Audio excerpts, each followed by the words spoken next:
Court clock's about 18 seconds off everybody else. 6:30. Could be. Very impressive. Finance Committee will come to order at 6:30 on May the 19th, 2025. Clerk, if you'll take roll, please. Ms. Lang, Here. Mr. Rollins, Present. Mr. Ratliff. Present. Going on to proceedings, we have finance minutes from 4/21/25 minutes for approval. Is everybody good with them? Madam Chair, in the minutes, on page 6, the last paragraph,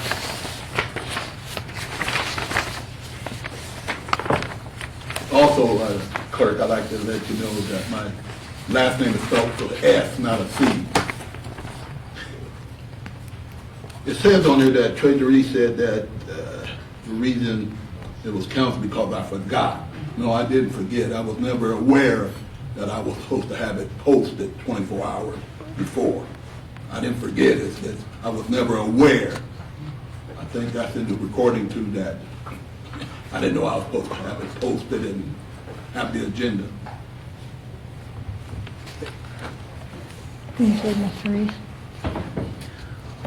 I guess that would pose a question of who has posted the other ones that we've had. Because I'm assuming and hoping that they were posted by somebody. The auditor's office.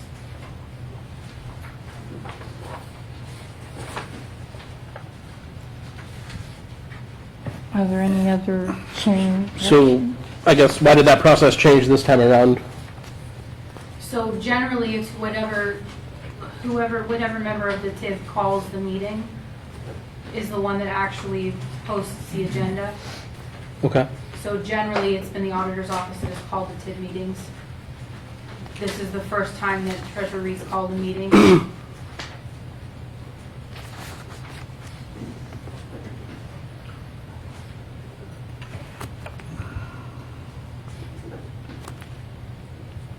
Where are the meetings posted at? Are they posted online or just, There's one posted upstairs on the bulletin board and one posted downstairs on the bulletin board. so as far as the public, is there anything on our website or Facebook page or anything like that?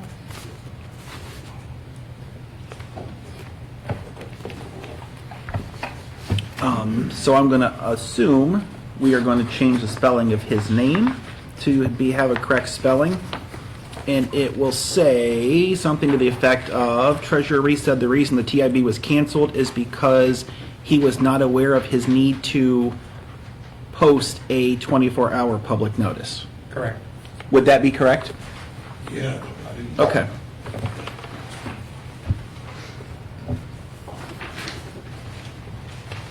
I'll make a motion to approve the minutes with the amended changes. I'll second. Clerk, take roll. Ms. Lang, Yes. Mr. Rollins, Yes. Mr. Ratliff. Yes. Okay, we're going to proceed tonight with old business, which is the audits for 21, 22, and 23. And we have Clark, Schaefer, and Hackett here who is going to explain. If you'll introduce yourself, please.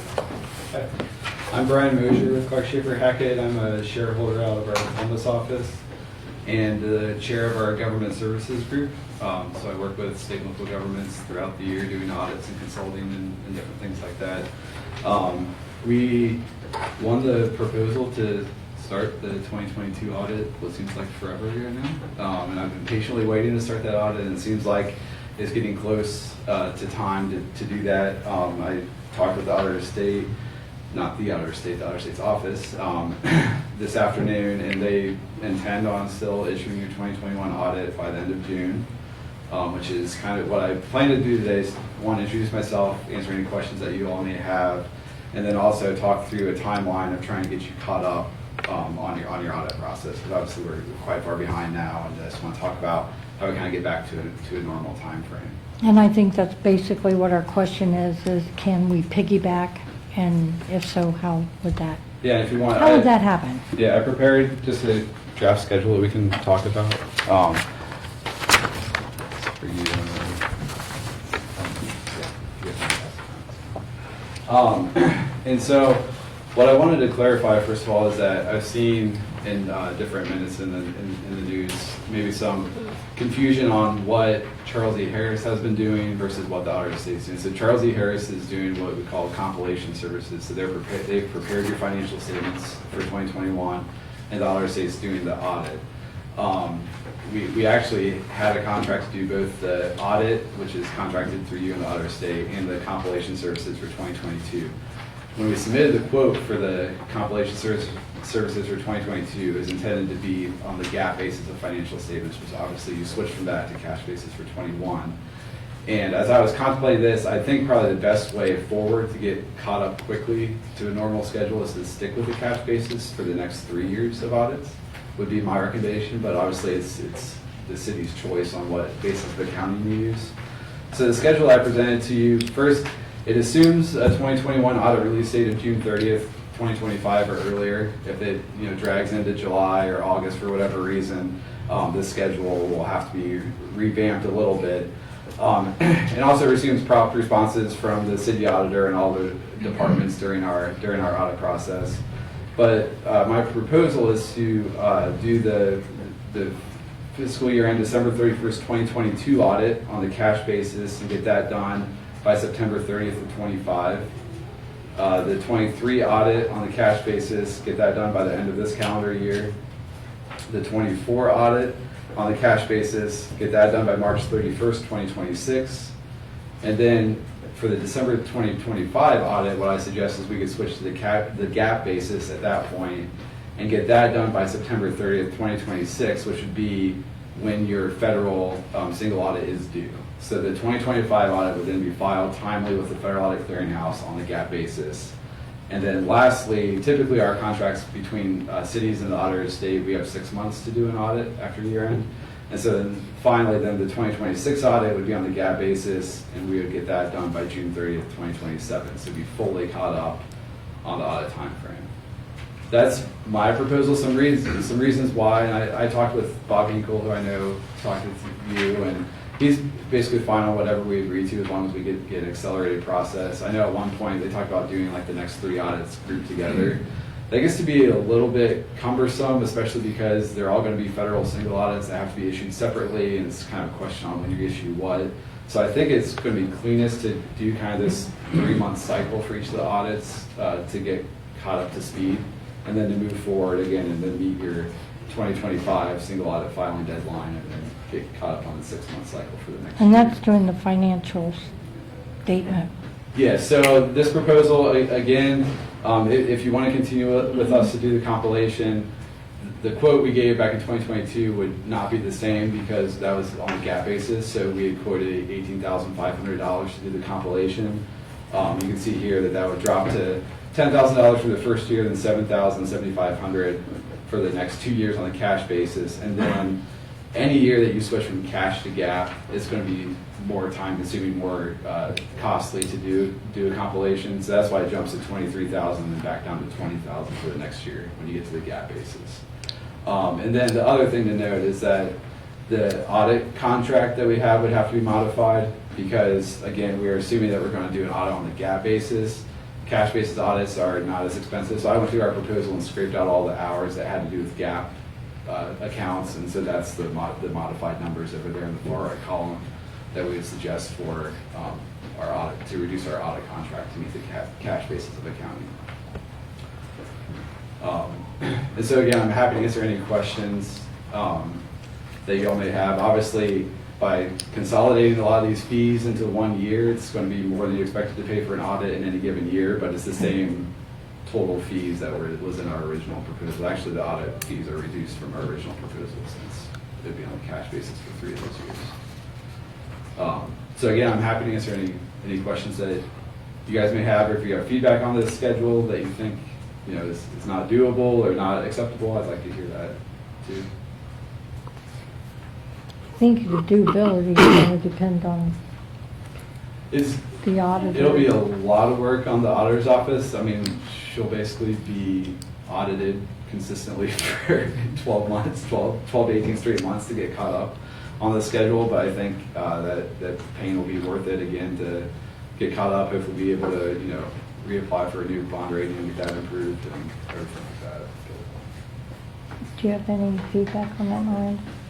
No, I'm comfortable with the plan we have moving forward. How, Go Go ahead. ahead. how confident are you in the timelines? Because I know not by you, but we've been sold a bill of goods many times and told understand. we were going to have this wrapped up by the end of last year. I So, understand. I'm very confident, especially if we're controlling both the compilation and the audit. It makes me feel better that I'm not relying on another firm that, you've had experience has kind of pushed you off and not made you a priority. We separate for independence reasons. The audit team and the compilation team are separate, staffing-wise, separate partners that sign off on it and everything. And I talked with the partner that's in charge of the compilation group about this schedule, and he's really happy with it. So I don't see any issue. The only issues that I threw out there as caveats is a delay in the 2021 audit will push this back a little bit, and then also just timely responses. So I think it'd be a good process that, whether I communicate with the chair of the finance committee or all three of you together throughout the audit process, I can keep you informed of any delays, and you can kind of follow up and put pressure on what department we need to. Because it's not just the auditor's office that we get information from when we're auditing federal grants or auditing different departments of the city. We're relying on all the departments to provide timely information. And what we've done in the past is that I've just been copied or CC'd Okay. on any communication, Sure. so that I can kind of stay in the loop. Mhm. I think the mayor's been CC'd so that he can stay, and our budget, finance. Okay. So if we could keep the three of us in the loop, Yes. along with the auditor's office. That's great. I think the question that I would have is, obviously, this is going to be very labor intensive for the next 18 months, like you said, especially for the auditor's office. Mhm. One, I'm curious to the fact of if we have enough staff in there right now to quickly facilitate the things that you need. What has happened in the past is sometimes we get hung up and it's on our end. Mhm. Sometimes it's not, but sometimes it's on our end, not getting back, the answers that somebody has asked for. Yeah, That would slow your process down, is that correct? it would. Yeah, that has the ability to slow it down. So I guess maybe it's a question that we ask the auditor at some point to make sure that she has enough staff in there that she'll be able to focus on that 18-month timeline, because you could give us an 18-month timeline, but if we hold it up on our end, Right, it doesn't matter. right.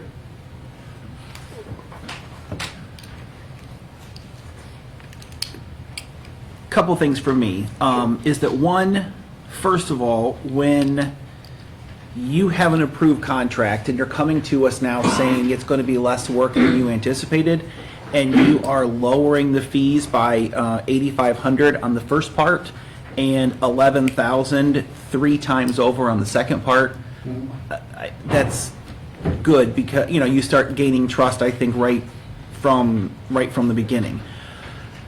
My second question is that if we are switching to cash to make it better and easier so that we can get this done, why would you advise us after 24 is over to switch back?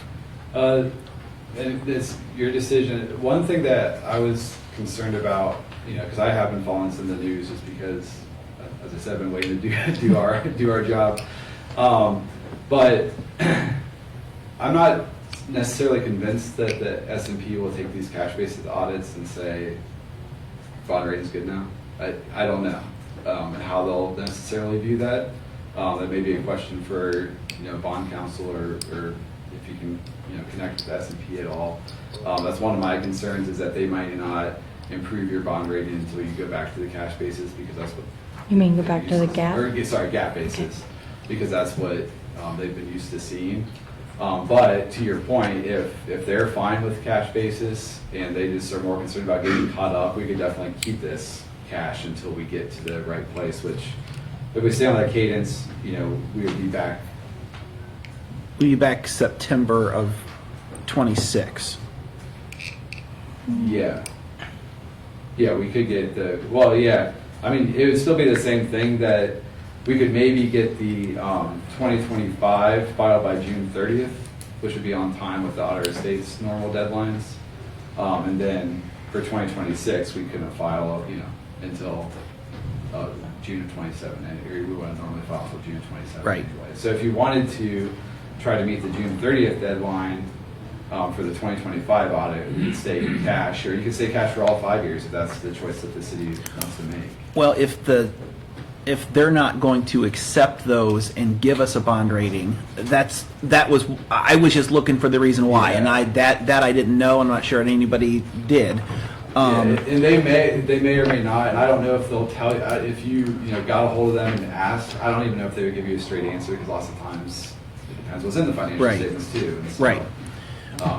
But gut feeling, being as far behind as we are, right now we have no bond rating. We're still operating. If we have a plan, can get filed on time starting the fall of next year, Yeah.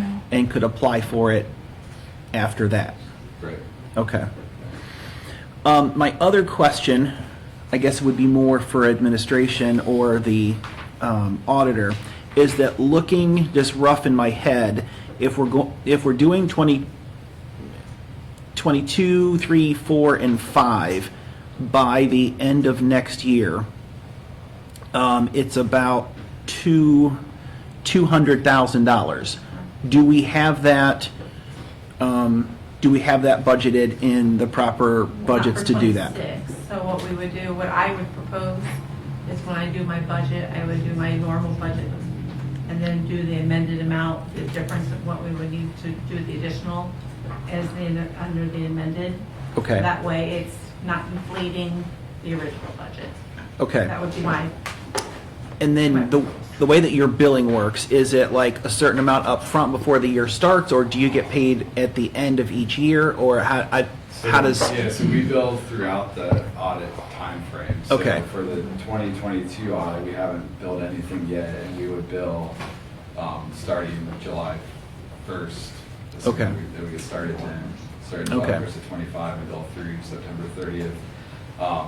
How that works is we bill through the Otter Estates system, and so they kind of allow us to bill up to 80% of the contract until they do their final desk review, so there's a little bit Okay. of delay at the end of the period. But yeah, if we stick to this schedule, I'd expect that during 2025 for the audit, again, we would bill about $100,000 for those 2 audits. And then the next year, in 2026, then we would bill about 110,000 and Right. then 60,000 the following year, to get back on the Right. schedule. Okay. So, I mean, entering this process, I think everybody just has to be mindful, if we don't have those monies there, we're going to be transferring money to those line items. And we just have to know, I mean, we don't have any choice. right, it'll be an appropriation adjustment. Yeah, again, I know it sounds like a lot of money, it's just because they're all compressed in 1 year. It's actually, as you pointed out, it's actually a little bit less than what Right. the original contract was. Right. It's actually quite a bit. Yeah, I mean, the gap, you can see that having a gap, and that's something to consider too, having a gap audit is more expensive on both the compilation and the audit side, just because Right. there's more to I mean, audit. yeah, because total package, it's about $50,000 difference. It's, so yeah.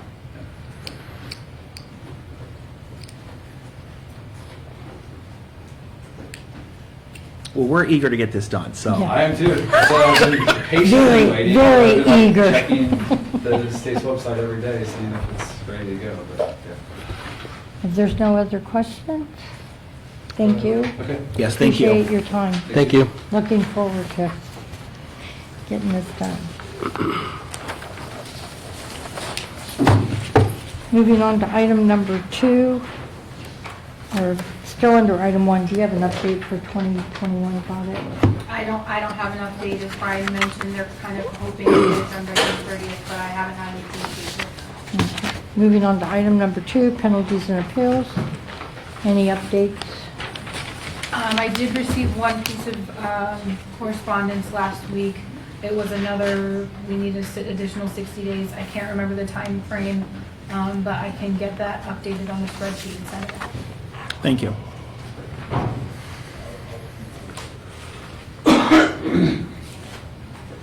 Any other questions?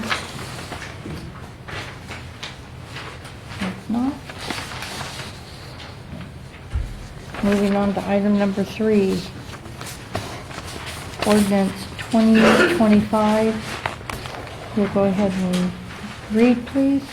Ordinance designating depositories of public monies for the city of Marion and declaring an emergency. Okay, this was in committee, sent to council. Council sent it back to committee. I think there's a question that we need to resolve, that the control of the city for the period, I think the August 21st, 2024, and including August 2nd, 2029. I think that was the big question. Mr. Rowland? Can I ask a question of the law director? Sure. In the verbiage in this legislation, can we just change it to read, for the period of 5 years, From adoption. from the date of adoption, Yes. rather than having, Certain dates. Yeah. You can, so since So you'll be each- able to tell the first day it's effective, yes, 5 years, you'd be okay. I would make that motion. Well, I guess we don't have to. So we just want to amend where the August 21st, 2024, and including August 2nd, 2029, to read for a 5-year period, Yes. commencing on the date Of passage. of passage. It's also on page 2.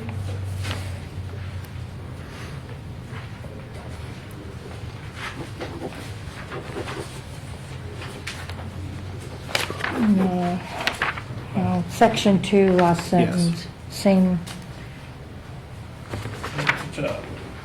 for a period of 5 years. Yeah.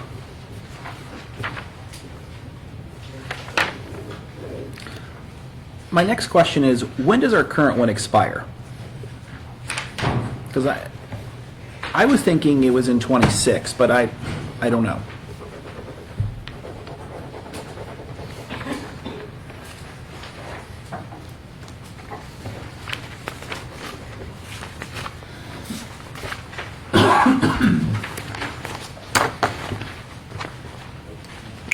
Tommy's looking.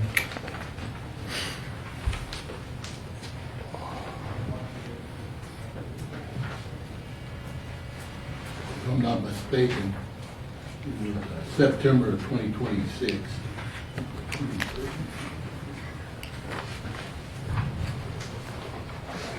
So if it expires on September 2026, why are we changing these? Was there a change on the federal level or state level that said, Ask the clerk. I sent that change to keep it at the same date, but he said August 1st, and that was okay. No, I guess to her point is, why are we even seeing this legislation now if it doesn't change the expire? percentage point. Oh, so you did change the percentages? Yeah, the percentages was the reason why it came forth. and why did we change the percentages? Because Just we trying to have, well, refresh. we only have a certain amount we pledge to a Fade Bank, and when it's over, we have to take money out. So since we have 4.25% at First Citizens, that's why up there is from 10% to 35%. Because that's where, I mean, we wanted a lot of money there, at 4.25. Then the Union Bank we have is at 20%. So that's why we up the percentages, because when we're, like tax season, we had some extra money, so we put it in First Citizen. And that's why I said it's emergency, because we really have over 10% in there right now. So First Citizens, you said 35, and here it says 30%. Yeah, so correct. He's saying the old one is 10%, he's taking it to 30%. That would be the change. Okay. Yeah, that's right. That's Fade Bank, that's 35. Okay, Basically, we had a better return from one bank over. right, That went down. 4.25. Okay.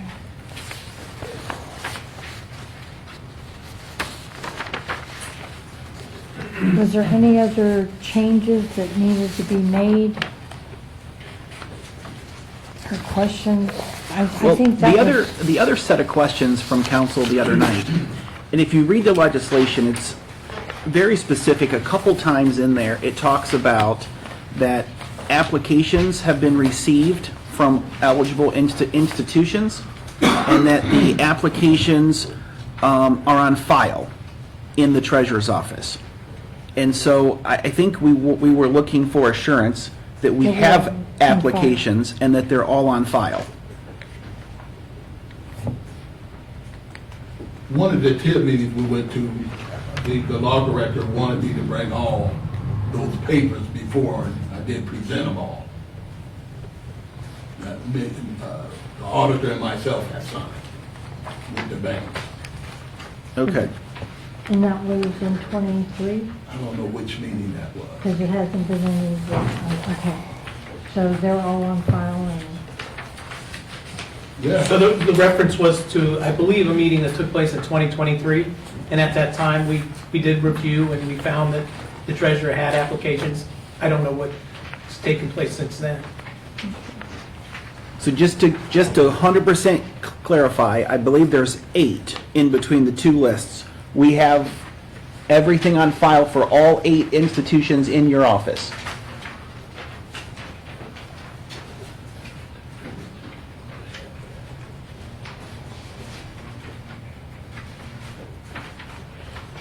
I'm sure I do. I'm pretty good at keeping records, so. I'm sorry. Oh, let that one in.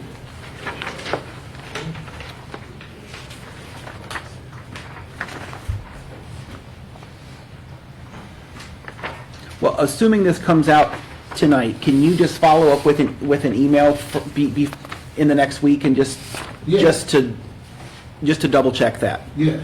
Thank you.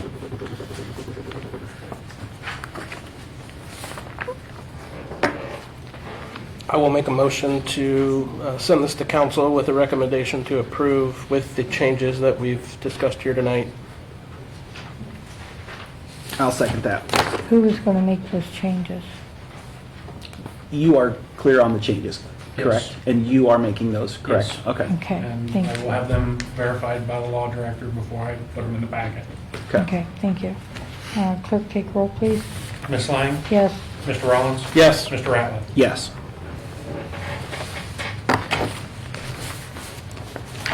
Moving on to item number 4, Finance 25 Appropriation Amendment.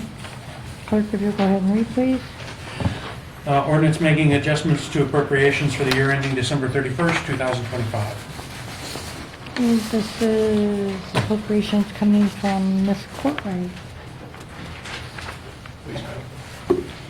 You have a corrected copy. I had done the math and found an error in the second paragraph. The $64,000 should be 68. The total was correct. It was the 60, the first award amount was incorrect, so that's been updated. Okay.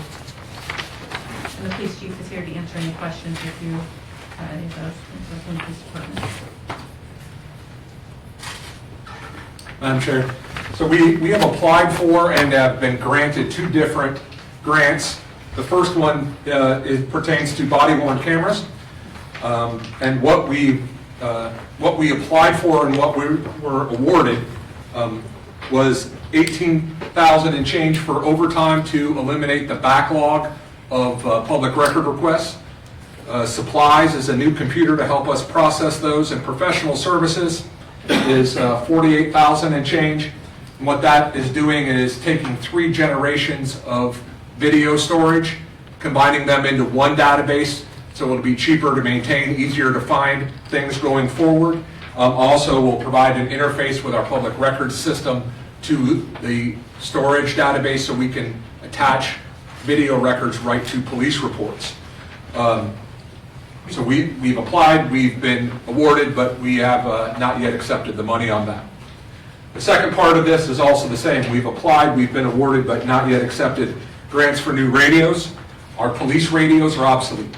If they break, we can't get the new ones. that are the same as this, we have to upgrade. This will partially address that issue to buy new radios and accessories. Radios cost about $400 to $4,500 a piece. So what you're looking at is about 10 radios. We need about 70.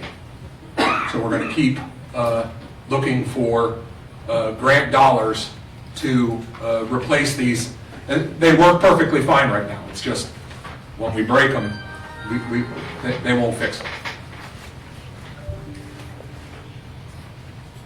Thank you. Any other questions?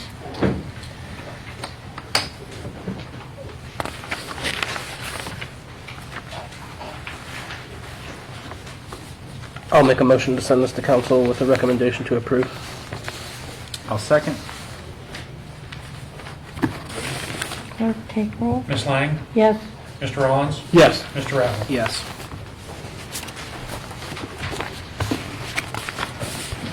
Item number 5, appropriations amendment. Clerk, will you go ahead and read, please? Ordinance making adjustments to appropriations for the year ending December 31st, 2025. This is coming from Ms. Courtright also. So these are just some additional appropriations needed for the general fund. You know, I do try to make them zero increase, but I'm kind of at the point where I don't have a lot of increases that I can take at this point. Utilities, and then we had one of the insurance opt-outs that I missed when I did the last one. So I skimmed that off, so I have to replace that back in there. And then the 401 fund is our permanent improvement, and we are working on putting pickleball courts at McKinley. Thank you. We've talked to several of them. So that we're using our staff to do those, so we don't have to sub that out. So it'll be a lot cheaper. We're planning on putting 3. Two. Talk so many numbers, I had that look at my assistant. So thank you very much. So that we have cash in hand. Permanent improvement fund carries cash from rolls over from year to year, but if we didn't use last year, it could be used for future years.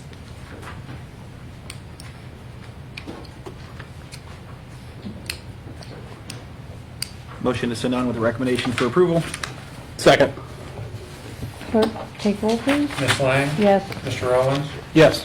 Mr. Ratliff? Yes. Okay, matters not on the agenda.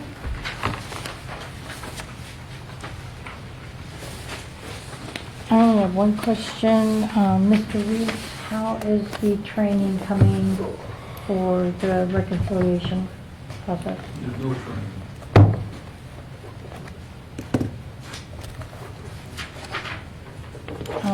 We were scheduled for May the 2nd with the auditor's office. No, Is something that not- came up, and so I wasn't there.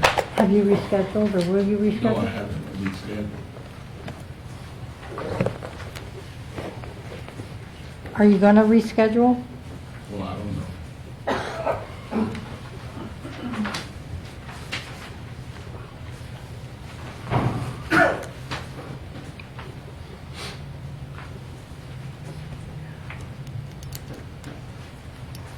Any questions? Yes. So when you say, I don't know, every day that you don't take it and every day that you don't I have an plan on answer for taking you. it, well then don't say I don't know if you have the answer. Well, I have an answer. Okay, well I would like that then. All right, just settle down now, don't get upset. Now, New World recommended, Veritas, the firm that we paid over $200,000 to. Do you have that paper of recommendation? I don't have it with me. Well, he said, I don't know if AI gave him that recommendation, I don't know. AI? Yeah, I don't know if AI gave him that recommendation. He said I need to be trained in a new module, a New World software. And when I said New World train me, they said, well, no, we don't want New World to train you. They'll just give you an overview. They said the internal auditor will train you. So I said, well, if that means the internal auditor is doing that already. I said, if we haven't been reconciling, and she's been doing it, why would I want her to train me? That's where I'm at.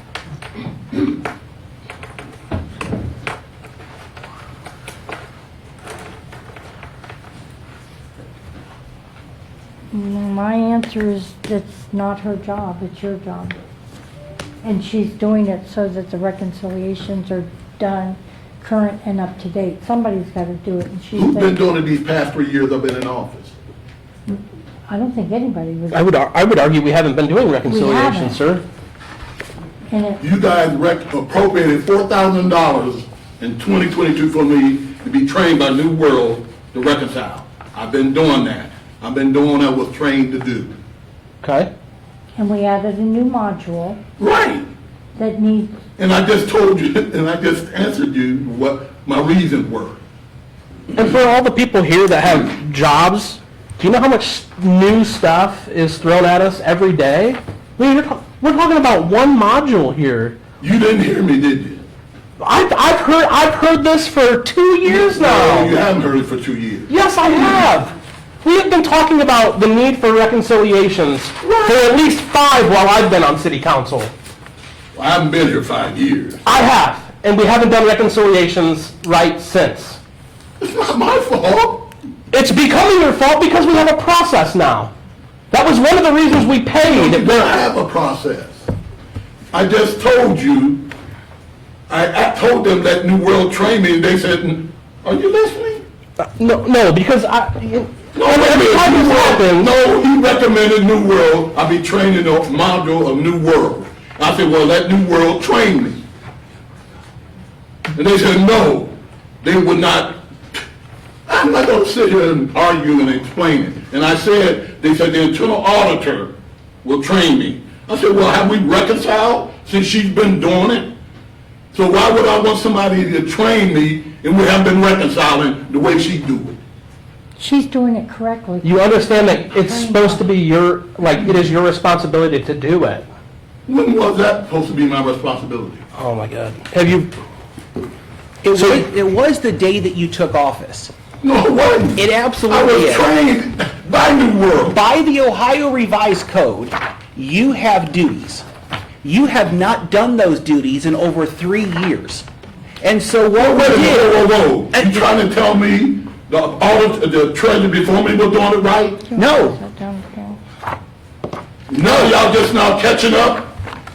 Now you want to put it all on me? Why didn't you catch it? You've been on that council seat for I don't know how many years.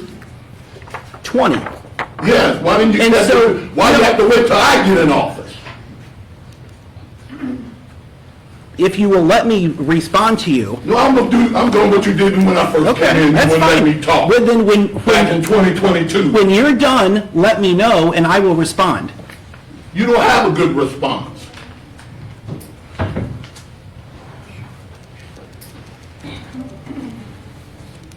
So, City Council does not manage anything.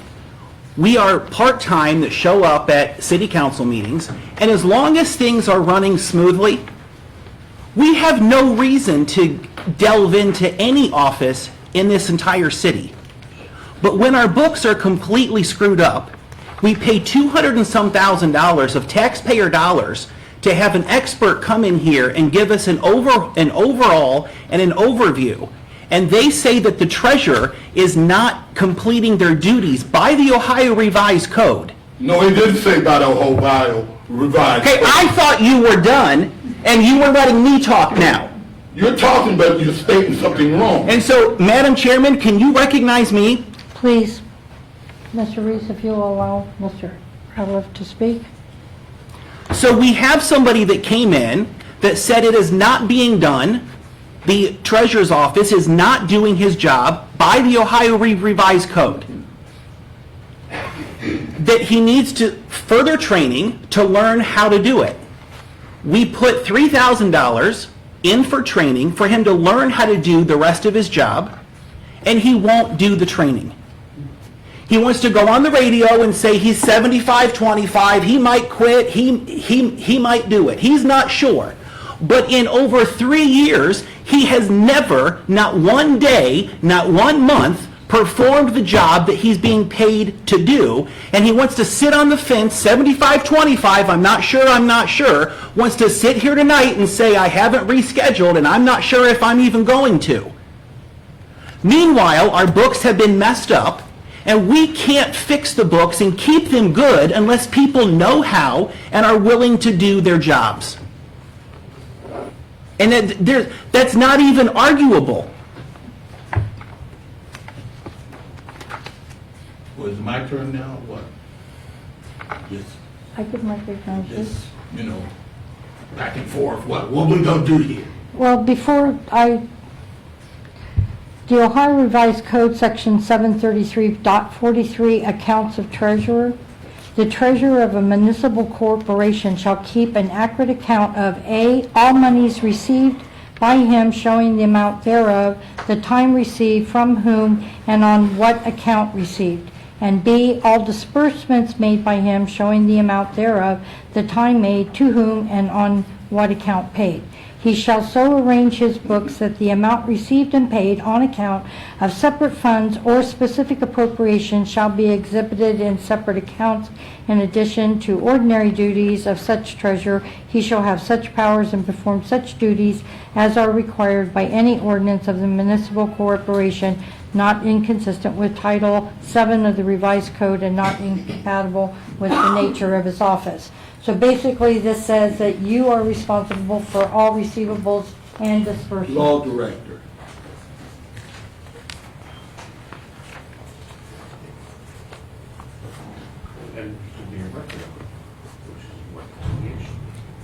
Law director, since you've been here, have those how revised code been done that way? I'm part-time. When I got into office,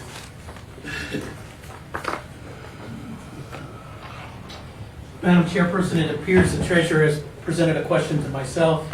In addition to 733.43 that you referenced, I would reference 733.45, which specifically requires the treasurer of the municipal corporation to settle the accounts. And in my opinion, I may be wrong, settle is synonym for reconciliation. Yes. And so 733.45 requires the treasurer to settle or reconcile the accounts. That's a very short section of ORC. It's an obligation of the treasurer to complete that task. If he's not, again, we may be looking at an officer that needs to be removed from his office. And to your knowledge, that hasn't been changed since October 1st of 1953? Yes, that's a true statement you just made. Thank you.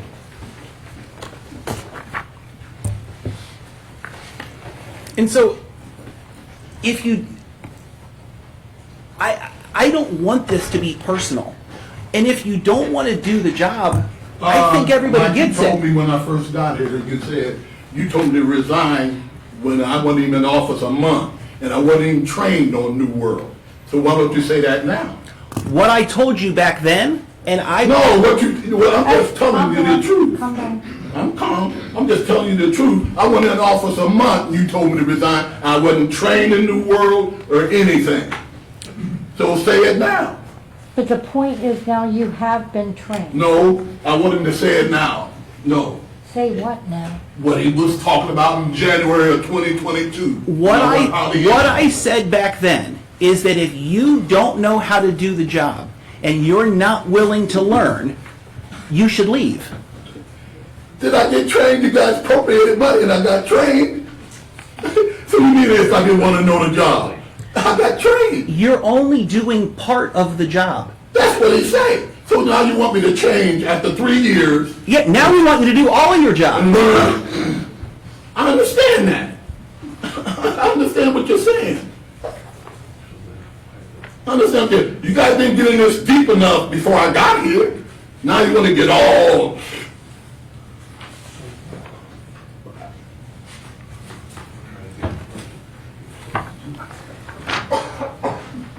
So what you gonna do? I mean, you can't shoot me. So what? I mean, you know what you gonna do? there's nothing we can do. Right.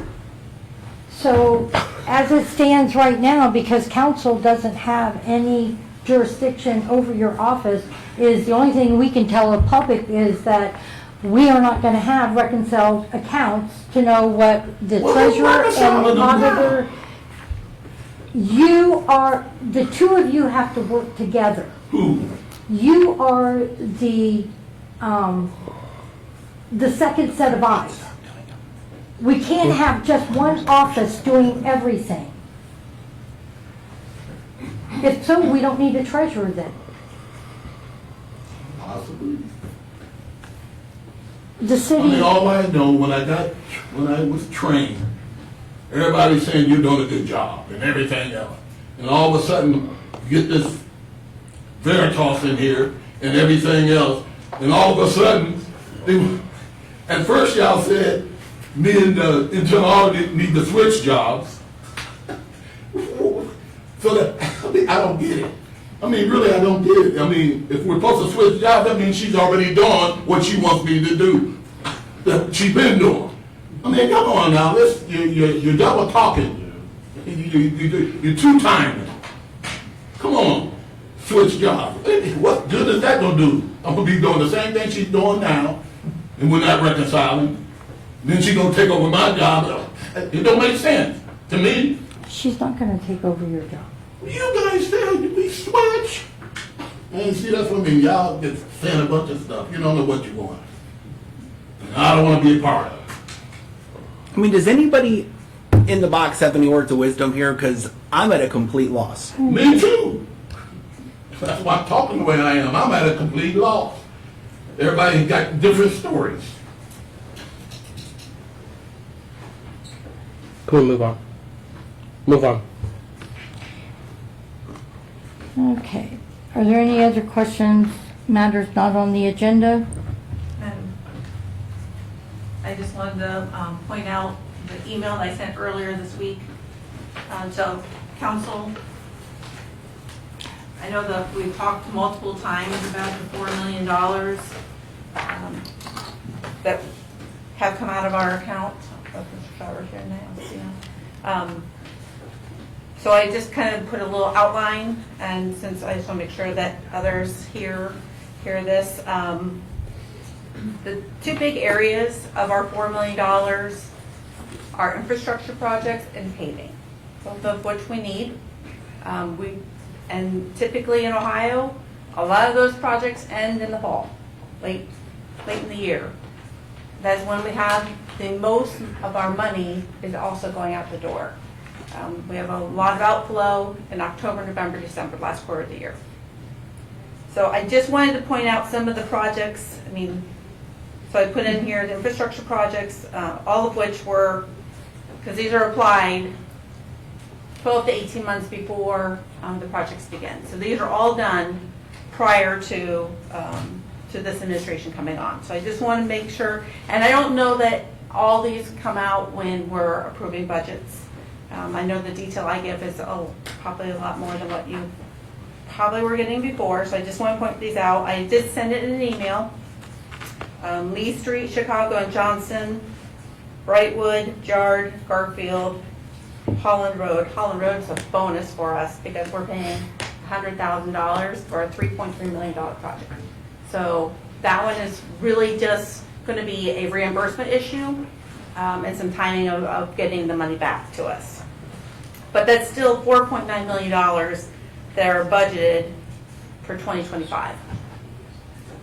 Last year, the 2024 expenses were $3.7 million. And when you have that coming in to the end of the year, beginning of the next year, you're going to have some influx, and those are going to be outflows of monies that are going out. We also had, I went back and looked at paving since 2021. Roughly, we were spending between $1.3 million and $1.6 million in paving. In 2023, we didn't get that bill paid, so in 2024, we paid for paving for 23 and 24. That's going to put a strain on cash flow. It's not sustainable. I can tell you for 2025, the budget was reduced to $755,000, and it looks like the bid that came in is like 759 to early 800,000. So it's well within the range. We also did our bidding significantly earlier than later in the year. We wanted to make sure that we get the best price and get on someone's schedule early in the year so that we can get the work done and then potentially get that paid July, August, September, so that we're not paying that in October, November, when we're paying the infrastructure bills and bond payments and some of the other things that come due to us in October, November. So I just wanted to kind of clear up some of that $4 million reductions. And yes, we did reduce some of our investments. Most of those, as I mentioned, we've already said were already matured, but we just did not reinvest them because we needed to use them to pay bills that we had. But we are trying to reduce the infrastructure projects to a manageable amount of what we can afford with what we are collecting on our enterprise funds, and make sure that we're paving and looking at, across the city and taking care of those. So I just want to clarify that. I did send it out as an email, but I wanted to touch base with you and explain that. My door is always open, so if anyone has any specific questions, as I mentioned in the email, come see me, talk to me. I'll be glad to show you any documentation you need for that. Any questions? Madam Chair.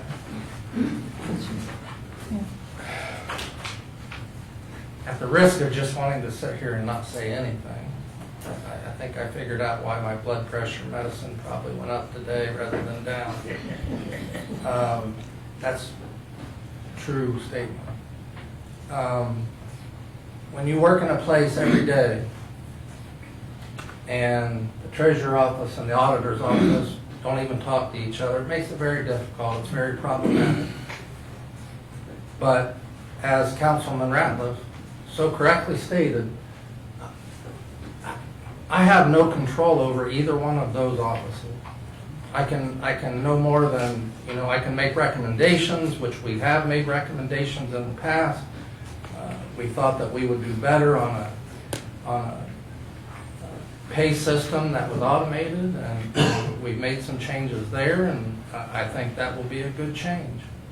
But, we had the guy talking to us tonight about the reconciliations and our audits, and if you think that's going to go smooth, I'm not buying it. I mean, that time frame he gave us, because of past history, just in the year and a half I've been here, things don't get done on our end, which causes things to back up on the other end. So I felt obligated. I had to at least come forward and say I don't agree with how this system works. We've been given a recommendation by a company that we paid a lot of money to that company for not just that. I mean, we paid for the reconciliations. That was part of that money. But part of that money also was to give us a working system that was acceptable by the state and the feds to use and follow. And if we're not going to do that, we just wasted that money. But I have no power to make that happen. I just want you to be clear. I know people look to me for an answer, and that's the best answer I got. Thank you.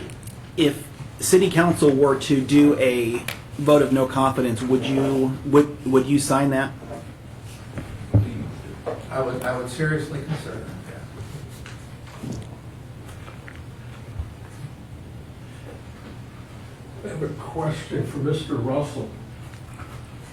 Could you Hopefully. state your name and address? Terry please? Klein, 4 East George Street, Marion.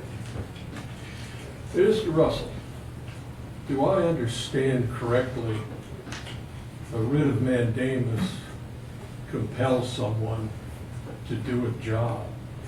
In this case, would it be appropriate to have a judge to file a writ of mandamus to make an individual do his job? So in my opinion, you're partially correct. A writ of mandamus is specifically meant to instruct a person that maybe holds elected office to do a particular act. So yeah, it would fit in that regard. However, I think many of those that are following along that are present tonight know that there is a committee that later this evening is going to consider whether or not an ordinance should pass to place a city charter before the citizens of our community, to ask them to vote in favor of forming a commission to write a city charter.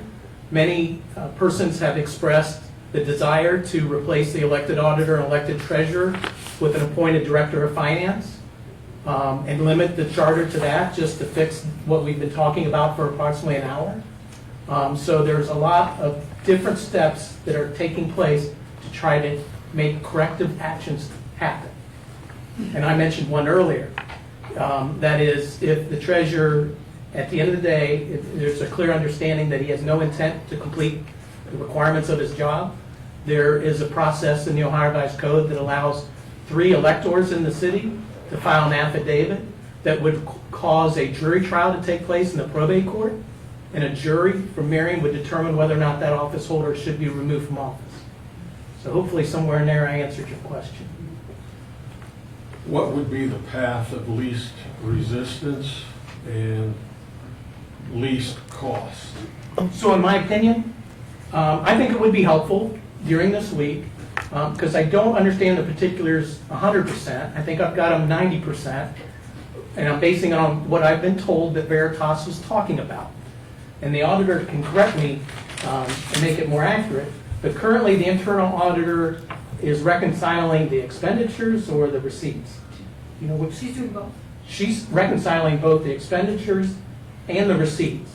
And Veritas is simply saying the treasurer should do what portion? That basically he should switch with what she's doing. And what should he be doing? He should be reconciling receipts and the withdrawals from the account. Okay, so it's as simple as that. The treasurer should be, according to the firm we've referenced before this evening, he should be reconciling the expenditures and, I'm sorry, And the receipts. and the receipts. That's it. It's not complicated.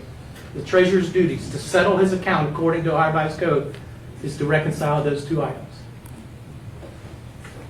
And if he says he's not going to do that, maybe at the next finance committee he can respond whether he's going to do that or not, or this finance committee. Then together we can take any one of those paths. I believe that the city would be better off with a charter that has an appointed director of finance and not an elected auditor and not an elected treasurer. That takes time. That's a vote this November, whether or not a charter should be written. If it's affirmative, then a charter commission of 15 members writes a proposed charter, then it's sent to every elector in the city, and then there's election a year from this November whether the charter should be adopted. So that's a long process. And I'm only pointing that out because, as the mayor pointed out, and as Councilman Rollins has pointed out, as Councilman Ratliff's pointed out, Councilperson Lang's pointed out, we've been at this a long time, so I don't think we're going to wait a year from November. So those other options have to be in play. Most expedient. Thank you. Madam Chair. When I went to the first training, that's not how it was explained. That's when everybody reading things and they're not there. That's like I used to work for the state, and the people in the offices was telling us what to do, and they never worked the job.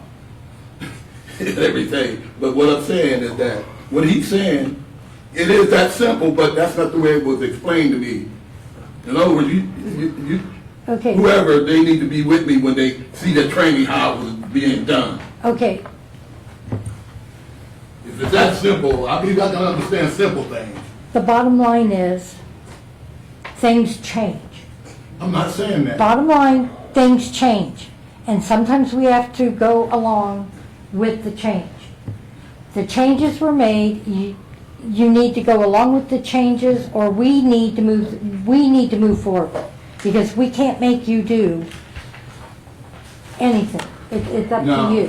what the auditor said, and what the law director said, you understand what they were saying I should be doing? I do, yes. All right, so when I go to the training, I don't know how busy you are. Tommy, I've already taken 2 days off of work to be in your said- office. I didn't Wait a tell minute, you. let me finish. I didn't tell you. I've already taken 2 days I off didn't tell you to work come to the office. I said, I'd like for you to to. be there That's up with to you. you. That's up to you what time you. You're a no-show on Thursday. You didn't call, you didn't email, you didn't do anything. I did was email there. the internal auditor. You did not email me and tell me that the meeting, you weren't not going to be at the meeting. What meeting? Mr. Smith and I had an appointment with you on Thursday at 10 o'clock to see how the training was going. We were there, you were not. I think I was out of town. I don't know, I can't remember. Mr. Smith, did we not go to his office? Yeah, you were in the office. Did we not?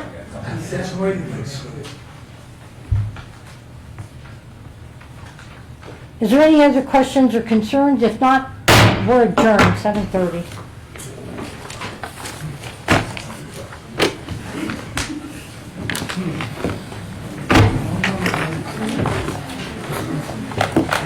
What else is shaking? What have we got? Do I have to stand here? What are we doing? What jobs is next? There's going to be a TIB meeting after all the committees tonight. Yes. Are we having a voting? Jason's not here, Dahlia's not here. I forgot you got to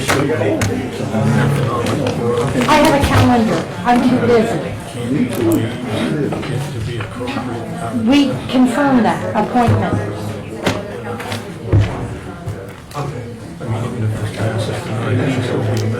As you said, this is a part-time job.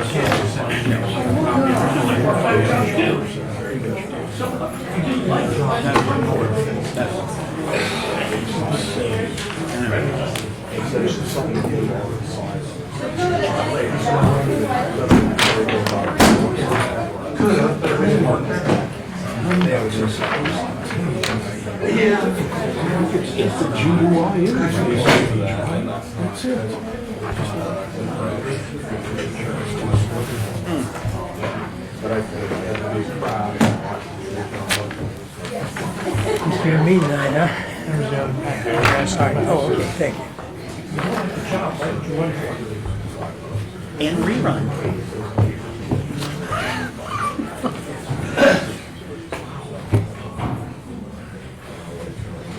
More fun than a barrel of monkeys, see? It is. Okay, we ready? Whenever you're ready. It's 7:32, May 19th, going to call the Jobs and Economic Development Committee to order. Clerk, would you take the roll call, please? Mr. General Smith, Here. Mr. Prater, Mr. Rabbit. Present. Okay, we don't have a summary of proceedings from the previous meeting on May 5th, so we're not going to cover that. We'll move straight on to old business. And the old business we have is for Can Do. We've been through this a few times. Hopefully we can get it resolved. Is there anyone here that can speak on behalf of, okay, Mayor, go ahead. Mr. Chairman, I'd like to start with, we've talked about Can Do for some time now. There were a lot of things that we heard from the public and from council and others that they were not happy with. I know there's quite a few people here tonight from the Can Do board.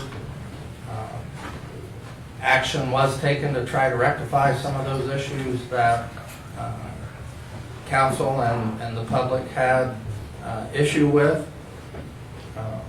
I will say that I hope that tonight that we can at least move this forward to council for a vote by all of council. And I know some of the things that had been mentioned was we're halfway through the year, you know, why would we give the full amount? Well, the reason that we would do that is because Can Do does their budget just like anybody else a year in advance, or they do it, you know, toward the end of last year for the whole next year. And those budgeted amounts are to get through the whole year, not just part of the year. There is an active search currently ongoing for a new Can Do director. We have a few applications in hand that we'll be looking at over the next week or so. And we hope that the other thing that I'd like to bring up that's been mentioned several times, and it actually is what held this up from going to council a couple times, is the fact of some land on Kellogg Parkway that is in the authentication process, and The Roberts, it was found out that there was a lease by Savion or Shell, a lease option on some of that land, which makes that iffy. We heard from Ted McGinnis, the counsel for Can-Do, that thought that issue would be worked out and it wouldn't pose a problem. Although I don't think any of us know that for sure at this point in the ballgame. But what I want to stress about that is that's a very small portion of what Can-Do is to be doing. They're doing economic development for the whole county, the city, current factories and businesses that we have here now to try to get them to expand and to stay here. So there's a lot going on that economic development needs to be done other than just those two properties. Those two properties certainly are an issue. We're going to stay on top of that, but I would ask council not to base their decision just on those. You know, there's a lot of other work to be done in our city, and as I said before, for this $41,196, we certainly can't do that in-house with somebody that we would hire to do economic development for us. And it really should be a county-wide project for us and the city. The city and the county both would be working together to bring new business and keep our business here in the community. So I don't know if some of the board might want to speak tonight, but that is our hope, that this at least gets out of committee tonight and moves on to council for a vote. Thank you. Thank you, Mayor. Is there anyone from Can-Do that would like to speak?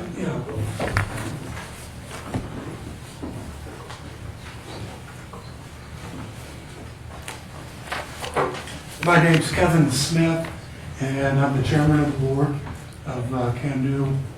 I sent you a brief outline earlier today of a little more of what's going on internally for us. But I just want to let you all know tonight that, as the mayor said, we have an active search underway for a new executive director. We are dependent on public money, private donations. So we rely on what the city has done for us in the past and are very appreciative of that. But in order for us to move forward and be able to offer a good position to a qualified executive director, we've got to be on a sound financial footing. And we're relying on and dependent upon this money that the city has historically provided for us. And hopefully y'all can see your way to at least forward this to the full council to bring it for a vote. Yeah, Mr. Smith, I have a question. One of the issues that put a stop to this whole thing was, as the mayor said, the Roberts property. Yeah. What will happen if those properties are not able to be certified? Can-Do can still market them. We can still work with the Roberts families to market them, and they're very marketable at this point. There's been environmental studies completed, appraisals completed. They're about this far away from being fully authenticated. But if that doesn't happen, it's not the end of the line for those. The only thing that will happen is they will not be eligible at that point to be listed with on the One Ohio site selection website in order for them to help us market them. Okay. So that's the worst case. How do you market a property that's leased? Is what? So I just when Yeah, again, I want to back up with what the mayor said. We're talking about one minor thing. well, no, I'm just asking you about what you just said. You said you can still market the property. How do you? If somebody came today and said, feel there's a chance that that lease is going to expire in 2026. We have some conflicting dates, January, February. And if it expires and goes away, then the problem is solved. I cannot stand here and promise you that that's going to happen because we don't know. So You're right, there's a chance we can't market it and sell it. Something has to happen with that lease for that to happen. So what I have said, and I think I may have said it at the last meeting, is that when we fund Can Do, I think we should fund the entire year. Now, I thought what this committee agreed upon was that we weren't going to do that until the leases were done. And when your attorney came, he gave a timeline of a couple weeks.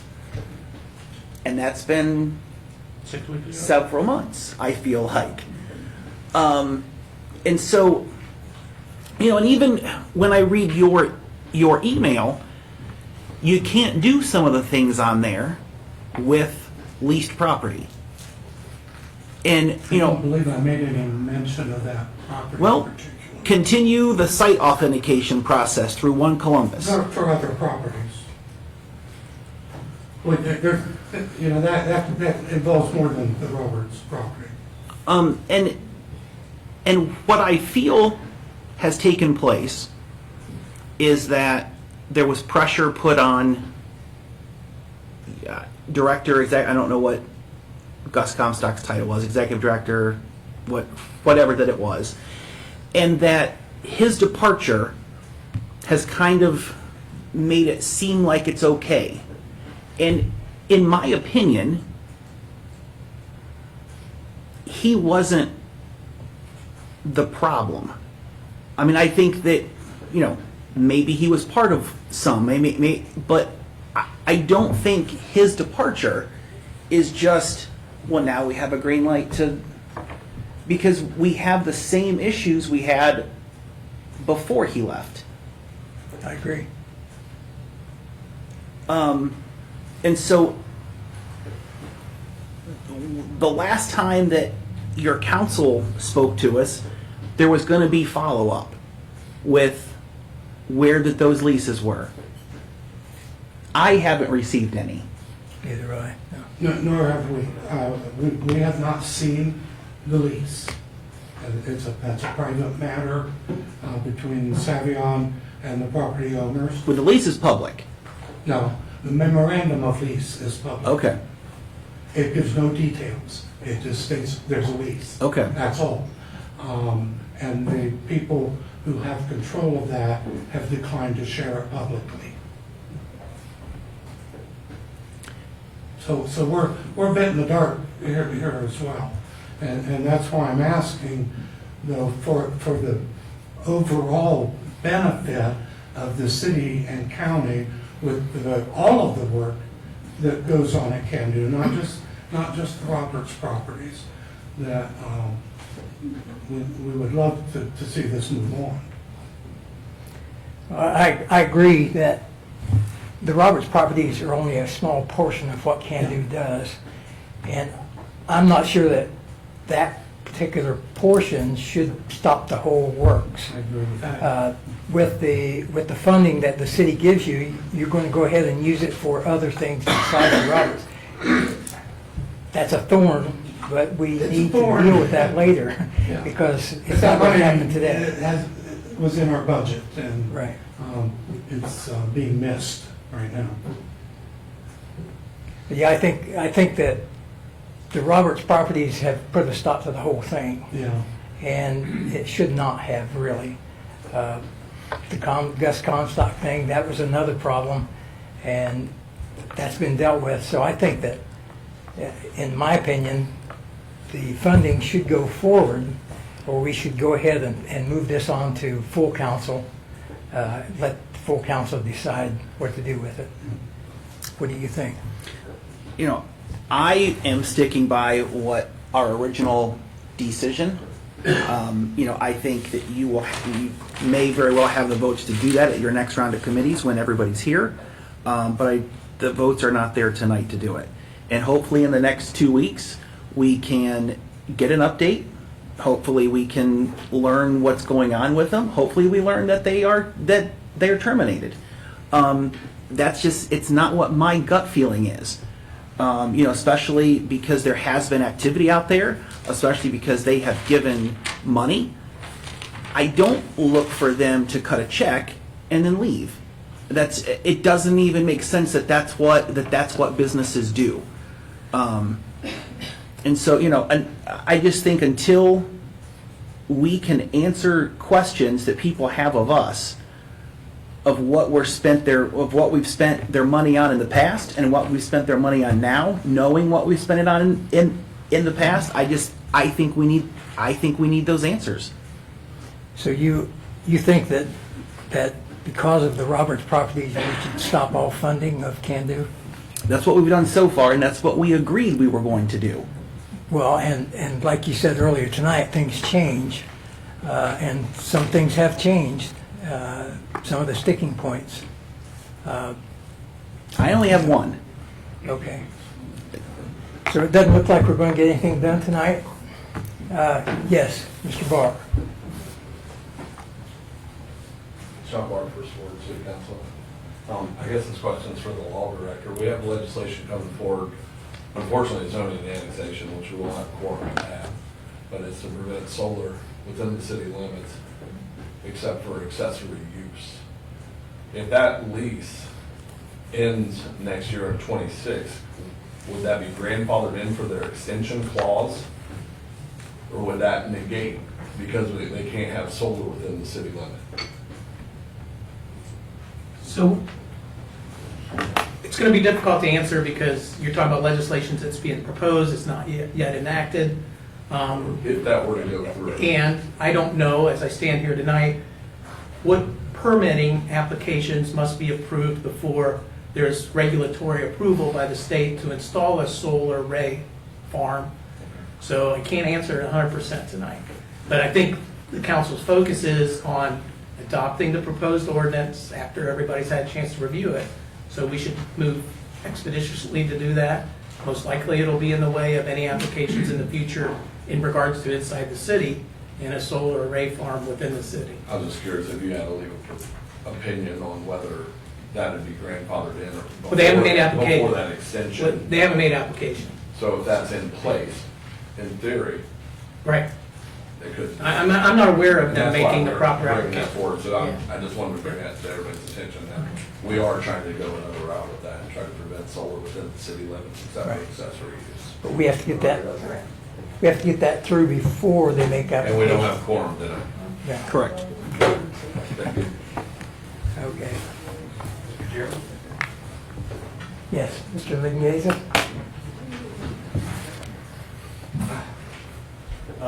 Ken Langeza, former planning director and former county economic development director. The question just came up. I'm trying to find out the answer. I have looked through all the information that's online, and I reached out to Julie Graham Price with the PUCO. She says everything is online for the Savion application. The whole application is, everything for that is north of Marion Williamsport Road. Nothing is south. And I'm also asking her to get the staff person that worked on the project to see if there's anything else that's associated with that project. So far, what I found actually is in the application is that it actually says that the Savion project is going to be a positive for the area, and it will not hinder the economic development of any of the surrounding properties. So my second question is, well, if there's properties that have been tied up with leases, that would hinder economic development. So I'm trying to get to the bottom of it. I do have a little bit of experience because I am currently one of the two county local members of the PUCO. But this was for the project that was proposed in Pleasant Township. Nothing to do absolutely with that. So I'm used to looking through these documents, and I believe, although we can't say anything for certain, as the law director said, at this point in time, we know of nothing, and I'm gonna try to find out that nobody has applied for anything south. So my question will be for them, okay, if that's the case, if your ordinance passes on the solar, then I would think that would take precedent. But I'll try to get an answer from them. The only other thing briefly, since you don't have all three members here, as far as can do, I wouldn't, personally, wouldn't get hung up on those sites because of the fact that a lot of discussion, I still go to can-do meetings, I'm not a member, has been about can-do needing to get back to more also retention, business retention, and working with existing businesses. And I think that was where some of the people that came to council in the past have been talking about. And that is what the board is going to try to focus on too. So it's not just these two sites, it's the overall effort of can-do in the community. Thank you. But any questions, I'm still interested in this, and any questions between now and the next meeting, just give me a call. Thank you. Do you have anything? I do not. Since we don't have a quorum or to vote it, then we'll hold this over till the next committee meeting. No new business. Matter is not on the agenda. Does anyone have anything? Yes. Mr. Klein. I would, Terry Klein, George Street, Marion, Ohio. I would just like to restate concerns with funding of Can-Do. Can-Do has been around since I believe it was 1993. Here we are approximately 32 years later. Why aren't they self-funding, self-sufficient? Almost 32 years. We are not the piggy bank. They are kind of like Zelensky coming back asking for more money. There's supposed to be economic development, and yet they can't make themselves self-sustaining. I have a problem with that. What is the return on investment that we have seen? We know with the previous or the past administration, the city has put in more than $440,000. How much is the total since Marion, the city and county, has given to Can-Do? That cost, what's the return on the investment?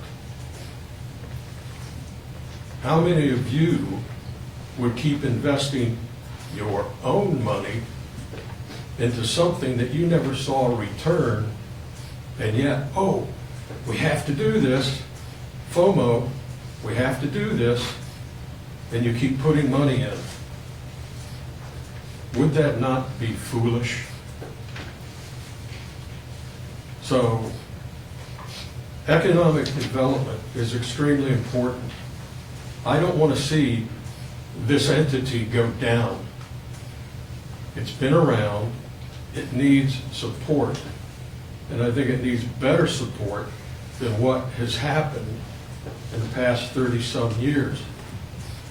And we really need to get somebody that can be a cheerleader, somebody out there to promote the hell out of our resources, period. And I would suggest you hold back money contingent upon even being part of interviewing the individual that's supposed to lead our community in economic development. We've got to get serious about this. It's easy to spend other people's money, but when it comes out of your own pocket, I think we're all pretty damn stingy. Or we at least want to see what we're buying with our money. So I would highly recommend Can-Do. We love the whole concept and the idea, but we got to start seeing the return on that investment. You? Mr. Burkett. Dan Burkhart, 6B. Well, I did not think I would have to speak tonight until I heard that, because this is a total misconception of reality. Can-Do is paying its own way. Can-Do created the dual rail park, all those businesses up there. Can-Do created the air park and the businesses out there. Now, what goes on every day in those businesses? People go in and they go to work. Those people pay taxes. Those taxes come to the city coffers. The city's making a nice profit off of Can-Do. And what I intend to do is provide that information so that you know the truth and the facts. The city can afford to pay Can-Do because they're being reimbursed by these taxpayers. I implore you to continue to support Can-Do. The amount of money you put into it every year, $40,000, to some people that's a lot of money. Well, what is that? A half an employee, a third of an employee? How many employees do we have in the city? It's the best deal you've got going. Can-Do has produced and produced and produced. Now, unfortunately, it's been a whipping boy in politics time after time, and we're into that now. And as I understand your concern, I will tell you that this whole issue that we're dealing with right now started a year ago. We had some very important people who were upset with Gus, and their goal was to have someone else replace him. And unfortunately, the night that when I was at the council meeting, this discussion came up about that lease on the Roberts property. And that became the entire focus of everything. Now, unfortunately, that situation is difficult, but I can tell you that nothing was done improperly there. You know, there are site selectors that oversaw the entire process on those 5 sites. And one of the things is a questionnaire was filled out by the landowners. The questionnaire on the Roberts property, they thought encumbrances meant a lien. They didn't realize it meant a lease. And in good conscience, they signed that there were no encumbrances. Now, so we get to this point, and I can tell you, Can-Do spent a lot of money getting these sites certified. We really don't have any reserves left. And so right now, if you fund Can-Do at the same level you have been for how many years? 10, 12, same amount? How many people have got raises? What costs have gone up? I'm listening tonight at these big dollars that's got to be spent for great things that need to be done. But I can tell you that the people in Marion need jobs. We need to continue to grow this community. We need to create new jobs, and we need to bring more businesses here that will do that. And I'll tell you the other thing, it's a complicated business. It's a difficult business. And you have to have sites, you have to have facilities, and every inquiry that comes to Can-Do, what's the percentages? Do you get 1 out of 20? Do you get 1 out of 50? It's a difficult, time-consuming process. We need Can-Do. Can-Do over the last 30 years has really been the salvation of Marion.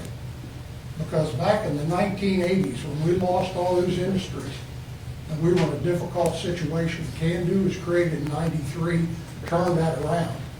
There's been thousands of jobs created by Can-Do. They're paying the taxes, they're supporting this city. I just ask you, please continue to support Can-Do. Thank you. Thank you. Yeah, just a quick, even just response and even explanation. You were right. During that meeting, the focus turned completely to that.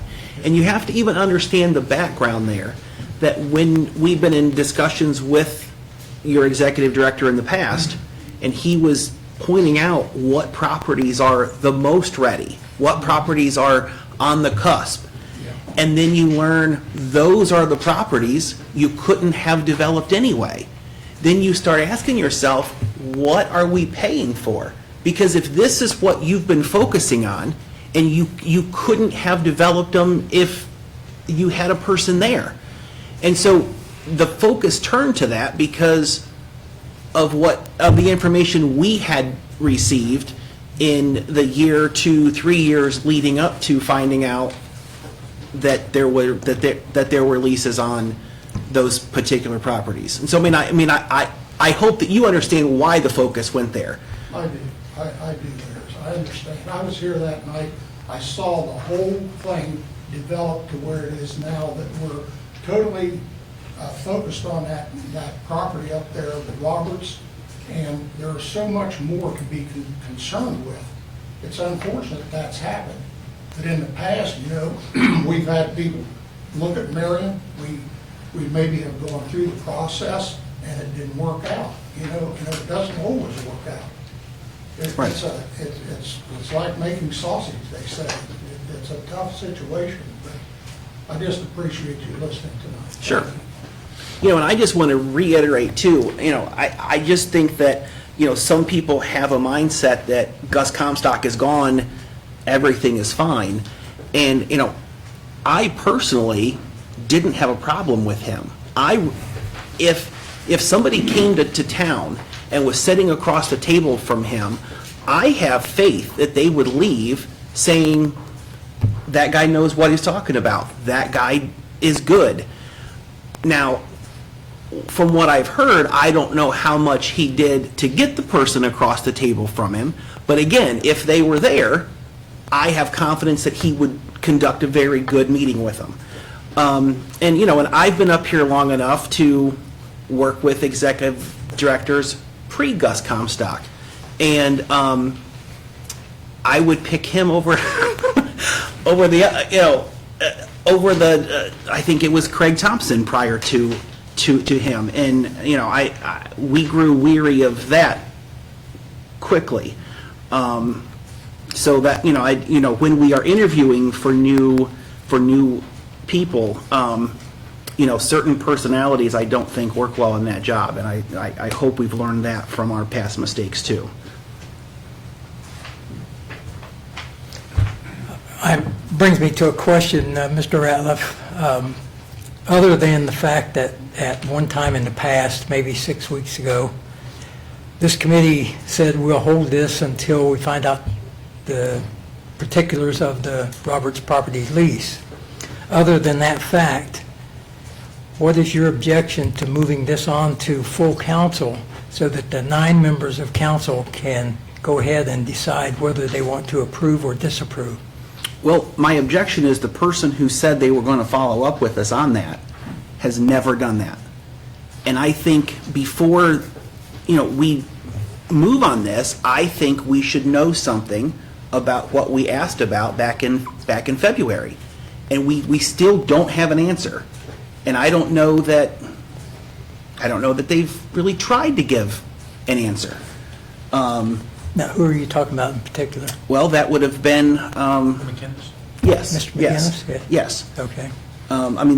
That's I'm assuming he was their paid counsel or a volunteer. I don't know, but came here as their, my assumption, legal representative, and told us he would follow up, and said it shouldn't take more than a couple of weeks. And I'm sure that was his understanding at the time, just like we thought, same thing. Right. But he didn't even follow up and say, hey, it's going to take, X amount of time. And zero, other than just not coming back, and I guess crossing your fingers and hoping that we just, forgot that you were supposed to give us an answer. I don't know, maybe some. I just want to be clear. Yeah. So it's Ted McInnes. Could you step up to the podium, please? So it's Ted McInnes you need to hear from. Well, somebody that, he said it shouldn't take more than a couple weeks to have an answer back from either Savion or Shell, and about what their intentions are, or to have something saying we're going to null and void the lease, or we don't have an intention of renewing the lease, or some word from something somewhere. Which has been extraordinarily difficult because they're headquartered in the Netherlands somewhere. That's neither here nor there. We'll try to get Ted here at your next meeting then. You know, and email works. I mean, I'm not saying, you have to pay him to come and, be here, but, Okay, thank you. Thank you. Okay, so we're going to hold that till the next meeting. And I thought we were on matters not on the agenda. Does anyone have anything they'd like to bring before this committee? If not, we're adjourned. 8:05.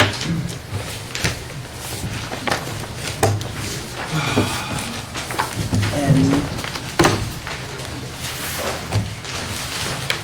the next two, I don't know. Yeah.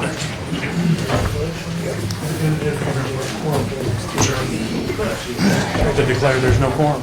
I don't even think you have to do, I just don't think. Hey. you want to have that. We don't have points. Who's it for? Present member. Well, I'm stepping away if you haven't decided. Have you gotten that video? I've got the video, but I haven't watched it because I was at my brother's son graduated, and I was on Friday and today. I just got back, so I'm watching.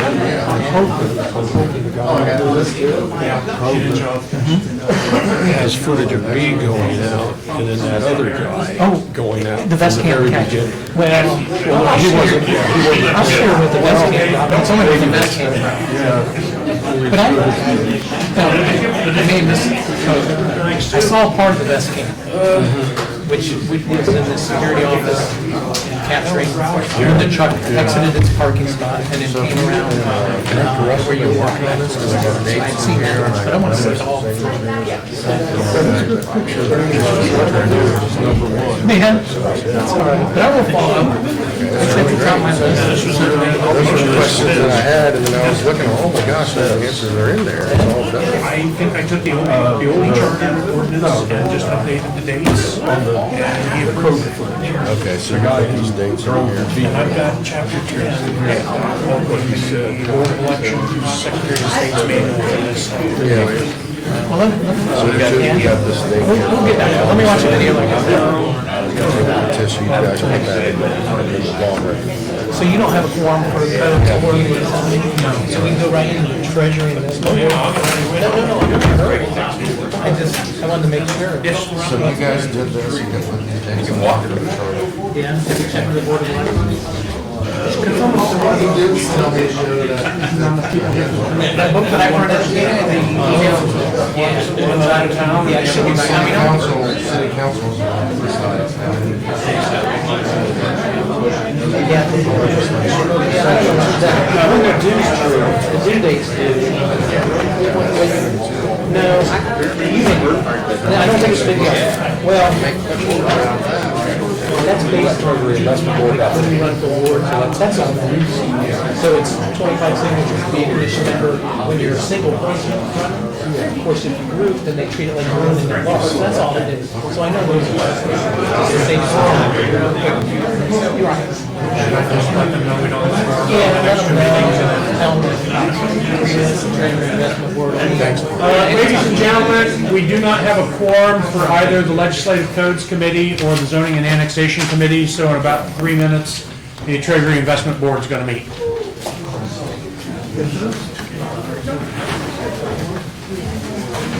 Miranda, if you want, I'll just leave the audio running. That records, I can't guarantee the Facebook.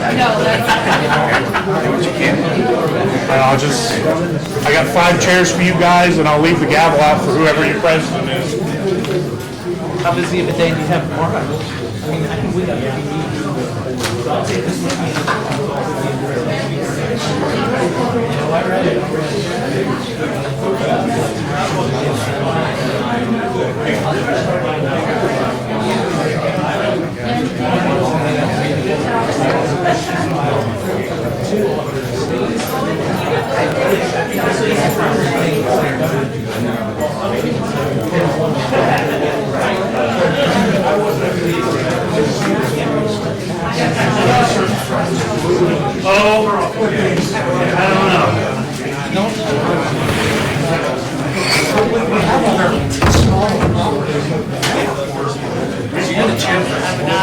I would not. That's what I was thinking. November, yellow line. That's what I was thinking. Yeah, there is one, maybe Miranda has a copy of it. That's also making the assumption that we're Miranda. because I've only done that through April, obviously I didn't the actuals, or monthly update. I don't have one with me, but.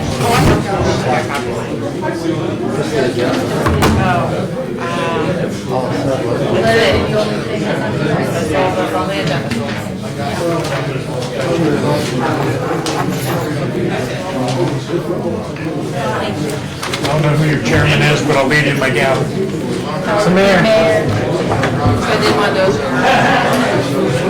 Copy for everybody. Thank you. Is there anybody I need to go get for you? Where's Tommy's the only other.